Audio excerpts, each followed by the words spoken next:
Saya nak bagi tahu, ini Pak Jul, orang yang pertama sekali dia mengajarkan saya untuk berniaga kuih, kick ke grup. Dulu saya naik kereta, naik motor, sekarang udah naik kereta. Alhamdulillah dengan Pak Jul nih, mengajarkan saya berniaga. Ini yang order 3 kuihnya ada kotak nentengan, minimal 3 order ada kotak nentengan. Nah, yang 2, 1 itu plastik ya.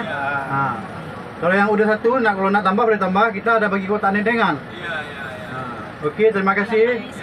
Assalamualaikum warahmatullahi wabarakatuh. Ya. Saya kira itu bah jemaah awal tadi. 1, 2, 3, 4, 5, 6, 7, 8, 9, 10. 1, 2, 3, 4, 5, 6, 7, 8, 9, 10. 30. 1, 2, 3, 4, 5. Ya. 3.500. Ya. Di apa namanya? Cash aja lah. Iya, Malaysia. Ya, nanti habis Jumat kasih aku ya. Cuma baru tertukar. Iya, ya. Gimana nanti habis Jumat?